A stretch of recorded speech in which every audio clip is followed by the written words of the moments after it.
Hello and welcome to the Passion Show. My name is Phil, and joining me as always is my co-host Kyle. Hello.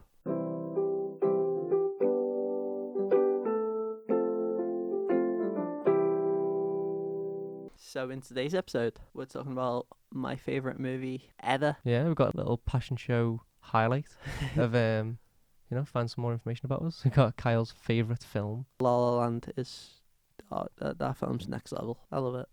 I really love it. I really, really love it. So this is the film that didn't win Best Picture Oscar when Moonlight did. But it did. They called out La La Land onto the stage. So yeah, So that counts. yeah, it's rigged. So it came out in 2000 16. I was gonna say that. Yeah, boy.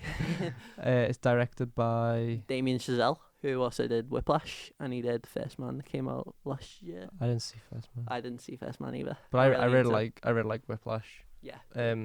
So I think for me, because I've seen it and I really liked it when I saw it. Before I went to see it, I didn't have any expectations of it. Like I didn't know what it was. I knew it was getting some like buzz, Yeah. but it was a spare of the moment thing. Like I just went to see it and I came out of it and I was like, that was fucking brilliant. Yeah. I felt really like inspired by it. But we'll get more into that as we go on. So what's your sort of experience with it? It's the reason why I do media, because I didn't study media until I was in sixth form. We had this like seminar on long takes. So like when it's like just one long shot. Yeah, I know what you mean. And we got shown the clip from Goodfellas that they Yeah, probably yeah. show in like every single seminar of that, where it's like the walking through the restaurants. Yeah. Like it's the tracking shot. That's what it's called, tracking shot.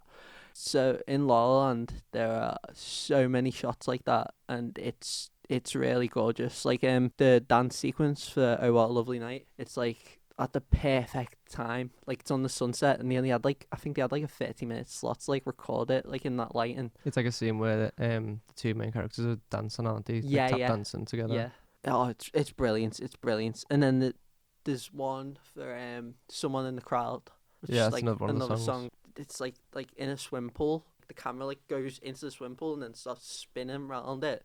And there's like about 100 people like stood around this swim pool all dancing. The camera's spinning like really fast and they're all like dancing and sync. And oh my god. For a bit of context, the film is about a guy and a girl. Guy wants to be a jazz musician. She Yeah. wants to be an actress, and then they fall in love, and it follows their story basically. But what I got the most from it is that it's a film about two people who love what they do and are so like passionate Yeah. about it, and it's made by a director who also has so much love for not only his craft but the things he's portraying. And Yeah, you definitely. can, especially because he directed Whiplash as well, which is another music based film, you can see his love for music coming out, and you can just see how dedicated he is. And that's why I found it inspiring, because like if you can get someone who can just put so much effort and love into something and just create such a perfect product, then why can't I do that? And it sort Yeah. of did motivate me, strangely, which I didn't expect. Yeah, I don't know the first thing about jazz, but from Whiplash and La La Land, like it makes me love it. It Like, does loads. it does tie into the like sort of inception of this show, doesn't it? Because Yeah. we the whole point was that we loved listening to people talk about things that they're passionate about. Doesn't matter what it is. And I had the same experience. Like, I don't care about jazz. I don't know anything about Yeah, it. But yeah. seeing someone so enthusiastic about it made me care about it. That's incredibly true. Yeah. Wow. Yeah. It was my mindset when we were sort of formulating what this was going to be. And that was my example, because I've never thought about jazz before. But in the film, the way Ryan Gosling portrays that character and how he wants to save jazz from dying Yeah. out, it makes you think people care about this. And Yeah. it's an art form. And it matters. Yeah, it matters to someone. And it matters in and of itself. I also really like the fact that it's not like other movies where it's like romanticized love. Like it's Mhm. realistic love. Yeah, and like they have ups and downs, and we shouldn't spoil it, because I No. think you should watch it, because it Yeah, is really yeah. great. But it does show the hardships, and sometimes things don't go as planned, basically. I did a essay on it in first year where I spoke about like realism, stylized. It's interesting because like it's a really naturalistic film, but it's Mhm. also really stylized, which It's is sort of, a big confliction. But the contrast in the two sort of aesthetics really emphasise the other. Yeah. So when it is quite realistic and natural, it makes the more extravagant scenes become like it makes it pop, doesn't it? Yeah, Like yeah.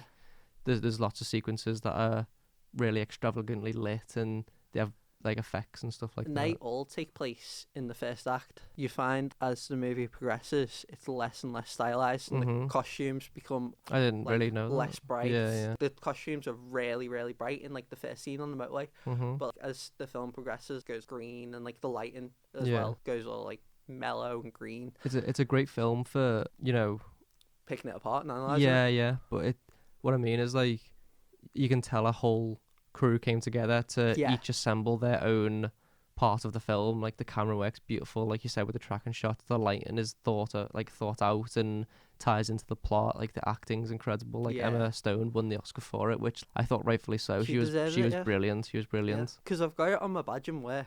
Because I work in a cinema, and like you have your favorite film on your badge.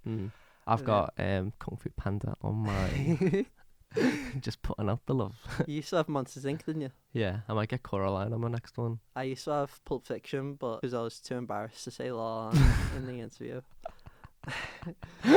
Yeah, that for like it was- 6 months. Yeah, it was either La La Land or Borat, and I was like, I can't say either for like completely different reasons. Well, go on. But yeah, there's a lot of people that really hate the film. I know I have heard some people who aren't like fans of it. To be fair, I genuinely haven't seen it since it came out. After it came out, I listened to the soundtrack a lot, and I'd go through phases of like listening to it and then just not Yeah. even thinking about it, and then I'd just put it on every now and then. I haven't listened to it in a while. I listen to it all the time. But if it came on, I'd know the songs and I'd enjoy it. Yeah. I don't know if I'd enjoy the film though as much as I did the first time, but maybe I think that is just down to me, because I think the experience I had the first time can't be taken away. You know what I mean? I'm different in that respect. Like I know I'm like that with some movies, like Endgame or Infinity War. Like the first Yeah. time you watch it, it's always the best. Yeah, yeah. But with La La Land, I fucking tear up randomly like whenever I watch There's that a- film. There's a lot to take in, isn't there? Yeah. And different viewings can conjure different interpretations, Yeah. can't they? And when you know the ending, it makes other events more meaningful and Yeah, you know makes it resonate more. yeah. So I think there is something to be said for rewatching it. But I think the memo of today is go watch Kyle's favorite film. It is quality. It's amazing. You could put that on a magazine.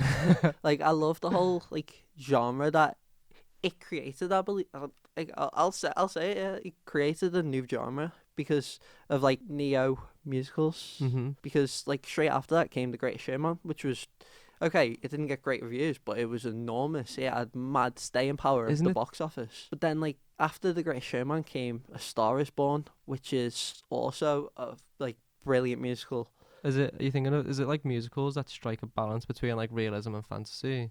Yeah, That sort yeah, of yeah. idea. And then now you've got the biopic ones, so like Rocket Man and Bo Rap. Yeah, I know what you mean, and I know you're really into those sort of films. Taking me a while to Yeah. get into them. I tried watching Bohemian Rhapsody the other day. I didn't Didn't like like it, did ya? No. I turned it off. I was feeling a bit sicky though when I watched it. Oh no, I was hungover. Yeah, Alright. I had a really bad hangover, so I just couldn't take it. Rami Malek is brilliant in that film. Yeah, he was really good from what I saw. There's Yeah. good things about it. I didn't hate it. I just wasn't as into it to keep viewing. Yeah, that's fair. But yeah, La La Land, I really love it.